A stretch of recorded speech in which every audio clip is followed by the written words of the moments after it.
प्रदेश के मुख्यमंत्री योगी आदित्यनाथ आज बलिया के दौरे पर रहे। मुख्यमंत्री ने पूर्व प्रधानमंत्री जननायक चंद्रशेखर की प्रतिमा का अनावरण किया और 75 करोड़ से अधिक की लागत से 46 विकास परियोजनाओं का लोकार्पण एवं शिलान्यास किए।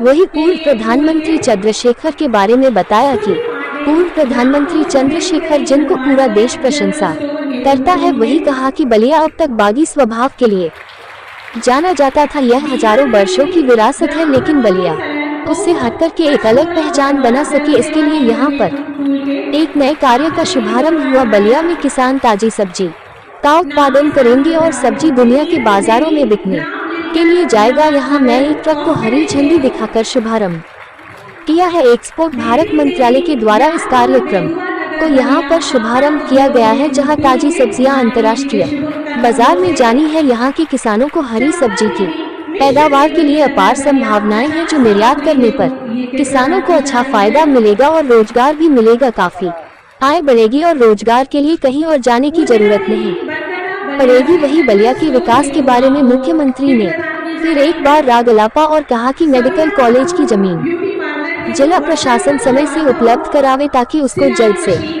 जल्द पूरा किया जाए। वही बलिया उत्तर प्रदेश का अंतिम जनपद है और यहाँ पर सरजू और गंगा नदी के बीच में बलिया जनपद है। गंगा नदी के जल से निर्यात होगा हल्दी से वाया बलिया होते हुए वाराणसी और अन्य जनपदों में यहाँ से हरी सब्जियाँ जाएगी, जिससे किसानों को काफी फायदा होगा। वही निराश्रित महिलाओं को आत्मनिर्भर बनाने के लिए 750 महिलाओं को टूल किट का वितरण भी किए। गरीब किसान मजदूर के लिए सरकार मजबूती के साथ कार्य कर रही है। उत्तर प्रदेश बलिया से संजय कुमार तिवारी की रिपोर्ट। प्रधानमंत्री मोदी जी के नेतृत्व और मार्गदर्शन में पूरी मजबूती के साथ जनता के हितों के लिए कार्य करने के लिए प्रतिबद्ध है। बिना भेदभाव के शासन की योजना का लाभ हर गांव, हर गरीब, हर किसान तक पहुंचाने के लिए प्रतिबद्ध है और इस दिशा में हम सबको पूरी मजबूती के साथ कार्य करना होगा। हम सब बलिया के विकास के साथ जुड़ने के लिए आज यहां पर एकत्र हुए हैं। मैं इन्हीं शब्दों के साथ एक बार फिर से जननायक चंद्रशेखर जी की इस भव्य प्रतिमा के अनावरण कार्यक्रम के अवसर पर, यहां की विकास की परियोजनाओं के लोकार्पण शिलान्यास कार्यक्रम के अवसर पर महिला आजीविका मिशन से जुड़ी हुई बहनों को टूल किट, उनके प्रशिक्षण और टूल किट बलिया। अब तक तो बलिया बागी स्वभाव के लिए जाना जाता था। आज से नहीं, ये हजारों वर्षों की विरासत है। लेकिन बलिया उससे भी अलग हटकर के अपनी एक पहचान बना सके और उस देश से आज यहां पर एक नए कार्य का शुभारंभ हुआ है। बलिया में कृषक उत्पादक संगठन एफपीओस के माध्यम से अलग अलग किसानों के द्वारा जो सब्जी उत्पादन होगा, वह सब्जी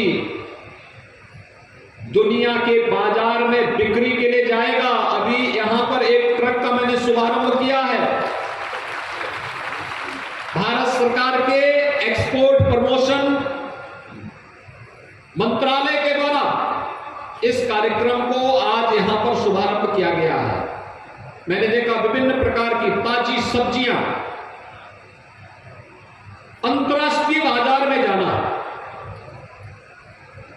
यहां के किसानों को, जिसके बारे में प्रधानमंत्री जी बार बार कहते हैं कि अगर किसान की आमदनी को दुगना करना है तो बीज से बाजार तक की इस यात्रा को हमें आसान करना पड़ेगा। और भाइयों बहनों, उस यात्रा की एक नई कड़ी है ये। यहां के किसानों को सब्जी का अच्छा दाम मिलेगा। अक्सर होता क्या है कि जब सब्जी अच्छी होती है तो मार्केट में, लोकल मार्केट में दाम गिर जाते हैं और कभी कभी किसानों को उस सब्जी को फेंकना पड़ता है। जब बिकती नहीं, फेंकना पड़ता है और सड़ जाती है, खराब हो जाती है। लेकिन अगर वही सब्जी हमने प्रोसेसिंग करके, उसको पैकिंग करके और उसे वैश्विक बाजार में पहुंचाने का काम कर दिया, यहां से वो कार्गो से जाएगा। लेकिन अब तो हल्दिया से लेकर के वाराणसी के बीच इनलैंड वाटरवे यानी पानी के जहाज के माध्यम से जो बलिया होते हुए ही जाएंगे। और मैं चाहूंगा कि इस दिशा में बलिया के पास भी अगर तमाम एफपीओज यहां के कृषि उत्पाद को वैश्विक बाजार तक पहुंचाने के लिए तैयार हो तो यहां पर मल्टी मॉडल लॉजिस्टिक और मल्टी मॉडल ट्रांसपोर्ट हब बनाने की दिशा में भी एक अच्छा कार्य हो सकता है। क्योंकि 70 वर्ष में 12 मेडिकल कॉलेज मात्र राजकीय मेडिकल कॉलेज बन पाए थे प्रदेश में। और भाइयों बहनों 2017 से लेकर के 2022 के बीच में विगत 5-5.5 वर्ष के अंदर हम लोग प्रदेश के अंदर 35 नए गवर्नमेंट मेडिकल कॉलेज बना रहे हैं। 35 समय पर अगर जमीन मिल गई होती तो 35 में से एक मेडिकल कॉलेज आपके बलिया को भी मिल गया होता, लेकिन जमीन न मिलने के कारण हमेशा बलिया उससे छिड़ता रहा। और मैं फिर आह्वान करूंगा, हमें टॉप प्रायोरिटी पे इसको लेना चाहिए, क्योंकि बलिया का मतलब केवल बलिया नहीं होगा। बलिया का मतलब बलिया और आसपास के क्षेत्र के लोगों के साथ साथ बिहार के लोगों को भी उस स्वास्थ्य सुविधा का लाभ मिलेगा। उत्तर प्रदेश को इस दिशा में अपनी नेतृत्व